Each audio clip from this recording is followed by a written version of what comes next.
દિલીપભાઈ જે ઈલું બોલ્યા છે એમાં દિલીપભાઈ જરા પણ ખોટા નથી, એટલા માટે કે ભારતીય જનતા પાર્ટીની અંદર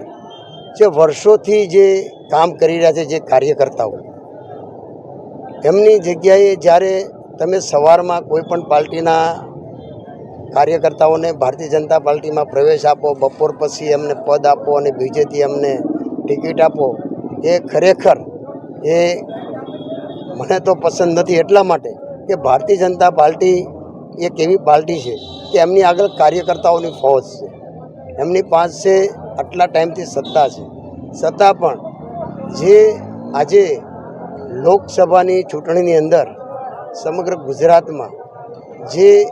મતદારોમાં નિરસતા અને જે કાર્યકર્તાઓમાં ઉદાસીનતા હતી એનું કોઈ કારણ હોય તો ભારતીય જનતા પાર્ટીની કાર્યકર્તાઓની જે અવગણના થતી હતી એ મેં નજરે જોઈ। એટલે ઉમેદવારનો રોહ પછીની બાબત છે, પણ જે તમને કહું કે આજે વર્ષોથી કામ કરતા હોય એ કાર્યકર્તા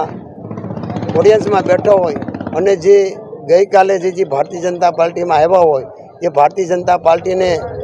અને પુષ્કળ ભારતીય જનતા પાર્ટીના નેતાઓને બેફામ રીતે વાણીવિલાસ કર્યો હોય, એ સ્ટેજ ઉપર બેઠા હોય ત્યારે ભારતીય જનતા પાર્ટીના કાર્યકર્તાની આંતરડી કકળતી હોય છે કે આ લોકોની અમે ગાળો ખાધી છે, આ લોકોના અમે માર ખાધા છે, એ આજે સ્ટેજ ઉપર બેઠા છે અને અમે સામે બેઠા છે। આ કાર્યકર્તાની નારાજગીથી અમારી આગળ વાત આવતી હતી ત્યારે અમે પણ દુભાતા હતા કે ખરેખર ભારતીય જનતા પાર્ટીના કાર્યકર્તાની વાત 100% સાચી છે। ભારતીય જનતા પાર્ટીમાં કોઈ પણ પાર્ટીના કાર્યકર્તાને લેવાય ન લેવાય એવું નથી કહેતા, પરંતુ પણ એમનું દરેક ગુણ અવગુણ જોઈ અને પછી ભારતીય જનતા પાર્ટીમાં લે તો ઘણી સારી બાબત કહેવાય। હા, ઉમેદવારમાં પણ મને ટિકિટ નથી આપી એટલે મને બિલકુલ અફસોસ પણ નથી। હવે તો ચૂંટણી પણ પૂર્ણ થઈ ગઈ છે એટલે મને બોલવામાં જરા પણ વાંધો નથી, કારણ કે મેં પણ તનતોડ મહેનત કરી છે ભારતીય જનતા પાર્ટી માટે। મેં મહેનત નથી કરી, મેં ભારતીય જનતા પાર્ટીને મારા 38 વર્ષ થયા ભારતીય જનતા પાર્ટીમાં, એટલે ભારતીય જનતા પાર્ટી માટે મારું રૂવાડું ખેંચો તો ભારતીય જનતા પાર્ટીનું લોડ નીકળે। એટલા માટે કે આજે તમને કહું ઘણા જિલ્લામાં એવા નેતા હતા કે જેમ ટિકિટ માગી હતી અને લાઇનમાં હતા, એમને ટિકિટ નહીં આપવાથી આજે ભારતીય જનતા પાર્ટીનો કાર્યકર્તા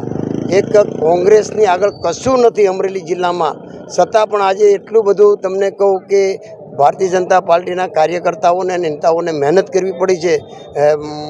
આ ચૂંટણીમાં। કારણ કે ઉમેદવારની કમ્પેરિઝનમાં દરેક લોકો એવું કહેતા હતા ગામડાના અંદર અને કાર્યકર્તાઓમાં કે ભાઈ તમે આ પરિસ્થિતિ આવી કેમ નિર્માણ કરી, ત્યારે ખરેખર એક કાર્યકર્તાઓમાં નિરસતા હતી અને મતદારોમાં પણ નિરસતા હતી। એનું તમને ખ્યાલ છે કે સમગ્ર ગુજરાતમાં ઓછામાં ઓછું મતદાન થયું હોય તો એ અમરેલીમાં થયું છે અને ગયા વખત 2019 કરતાં આજે 1.5 લાખથી ઓછું મતદાન અમરેલી જિલ્લામાં થયું છે લોકસભામાં, એ પણ એક સૂચક બાબત છે। 1.5 લાખ ઓછું મતદાન થયું, એનાથી ગેરફાયદો કે ફાયદો કાંઈ?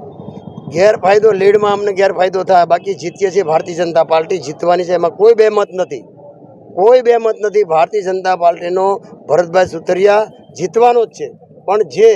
માર્જિંગ હતું એ માર્જિંગ અમારું અત્યારે જે અમારો ટાર્ગેટ હતો એ ટાર્ગેટ અમે નહીં પહોંચી શકીએ।